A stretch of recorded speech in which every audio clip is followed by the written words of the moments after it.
Hey everybody, Merry Christmas, Happy New Year, and a happy birthday to myself. We're going to jump straight into it today as Clint Eastwood, legendary actor, director, 94 years old, his last director's credit, his last movie is officially here. It has landed on HBO Max, or as the kids call it these days, Max. Now, if you've missed this movie, you're not the only one. This movie came out in theaters on November 1st in a very, very, very limited release. Now, you would think, Warner Brothers, why would you release Clint Eastwood's last ever movie on a limited release and then push it to streaming? Well, for a production company who is as broke can get, that is a very good question. But for some reason, just from the very beginning, they envisioned this as a HBO Max production. It even says on the opening credit as you start the movie that it is a Max original. Out of respect for Clint Eastwood, they still went ahead and gave it the limited theater release. Now, even with that limited theater release, it made $20 million on a $35 million budget.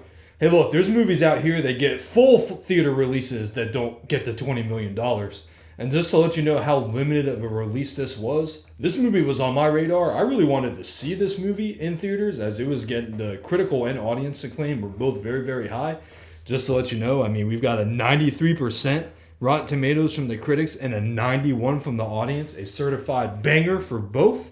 I live in between Washington, D.C. and Baltimore, so, pretty urban, built-up areas. It was nearly impossible for me to find a screening. So that just shows how limited this really was. Now, just to clear up any confusion, again, this is Clint Eastwood's last movie as a director, but he is not actually in the film as an actor. However, his daughter is in the movie. And speaking of that, his daughter who is in the movie is 31. Again, this man is 94. So after the movie, I did some more research about the family. This man has 8 kids with 6 women. My man was really for real. 8 kids with 6 women. The oldest is 70 and the youngest is 27. Woo! Okay. Other than that, the cast is pretty notable. Let's see here. We got Nicholas Hoult, Zoe Deitch, Toni Collette, Gabriel Basso, who isn't a name as far as the name goes, but he is a noticeable face now as he is the lead in the very popular Netflix show Night Agent. And then Kiefer Sutherland and J.K. Simmons, 2 very well-known actors, are in smaller roles. Now, going into this review, I want to be cognizant of people not necessarily knowing what recent movies have been directed by Clint Eastwood. So I made a list of the last 6. So before this one, we had Cry Macho and Richard Jewell, neither of which did much for me. We had The Mule, which was okay. And then The 5:17 to Paris, I missed that one, never seen it, never heard of it. And then before that, we had Sully and American Sniper. Now, American Sniper, that's already going back 11 years. It is now 2025.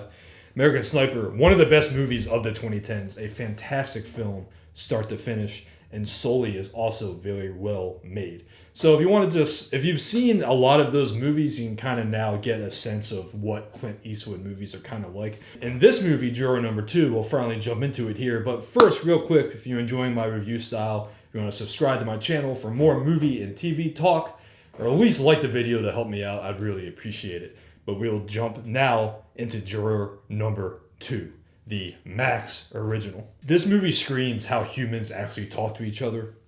There's nothing fancy about the script. There's nothing like clever about dialogue or lines. It really is kind of like if you took 12 normal people and put them in a courtroom and made them talk to each other. Now, I have never been selected or gone far enough in the jury process to actually be one of the 12 talking about a case. So if you're watching this and you have, and you've seen the movie and you're like, that was not realistic at all, then fair enough, let me know in the comments. But for me, I'm just assuming that that's what these talks are like.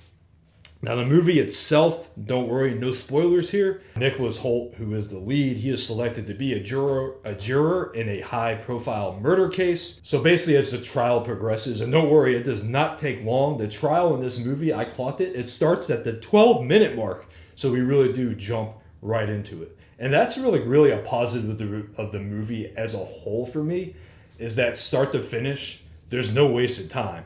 We learn about the case, we meet a bunch of characters, and then we're just with them until the end mark. And this movie's it's right under 2 hours without the credits. I'd put it at I think it's about an hour 50. So it's that nice, perfect movie length, especially for a topic like this. But basically, Nicholas Holt's character, throughout as the trial progresses, he starts to find out that he may or may not have actually been the one that committed this murder, but he finds himself on the jury, and he has to try to figure out, as a human, he's got a wife and a new baby on the way at home. What does he do about this conundrum that he finds himself in?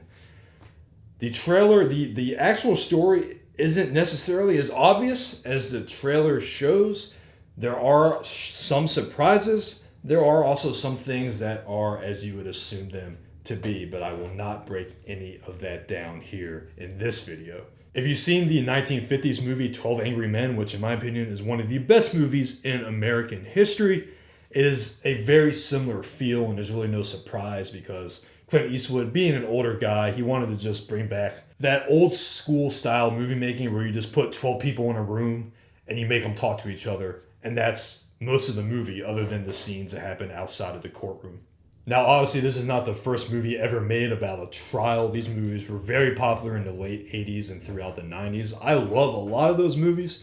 So if you're like me and you're expecting that from this film, it is not really like those kind of movies. A lot of those, are very courtroom oriented. Like over an hour of the movie is about the trial, and there's mysteries that get uncovered and you don't really know how it's going to end.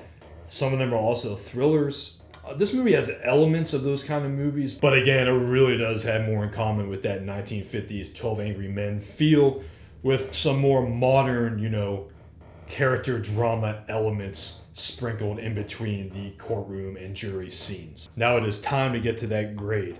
A 93 and 91 for me would usually be an A-. I can't quite get that high. There are some plot holes.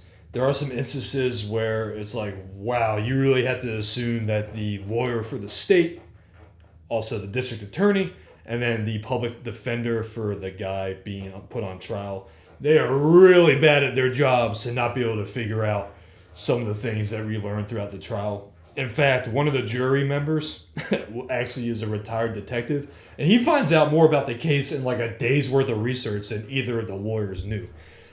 Now, I have never been on trial. I've never witnessed a trial in person. So, I know there are a lot of people that have critiques of our justice system here in America, especially involving people that can't necessarily afford to defend themselves. So maybe that is actually accurate. And if that's the case, I got to throw my hands up and say, hey, Clint Eastwood, fabulous job. But from a movie sense, there were definitely plot holes. There were some things that you really had to accept for this whole premise to even work. But with that being said, these are not plot holes where it's well, X doesn't equal Y, so it definitely doesn't equal Z, and this whole story is a mess. It's more just, wow, these people were really bad at their jobs.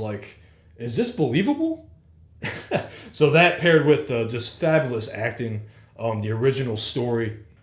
This is just, if you're looking for a movie that you can just sit down and enjoy a damn good film, a movie that is not a movie that they just don't really make anymore. This one is for you, and it was also for me. I really enjoyed it start to finish. It's a B+, and let me just throw on the end, this movie is not for kids. This is not a family movie. There is some gruesome imagery, and also I just don't think kids would really even understand the whole premise of the film. So definitely made for adults. Again, B+ for me. And I think I've laid out enough here so you can figure out if you would like the movie or not. If you've seen it, let me know in the comments what you thought. I really want to thank you guys for joining me here to start off 2025 and AP Entertainment. It's going to be a great year. Help me get to 1,000 subs. I keep meeting my watch time requirements. I just got to get to that 1,000 subs. So send me to around to your friends. I really appreciate you, and I will see you guys next time.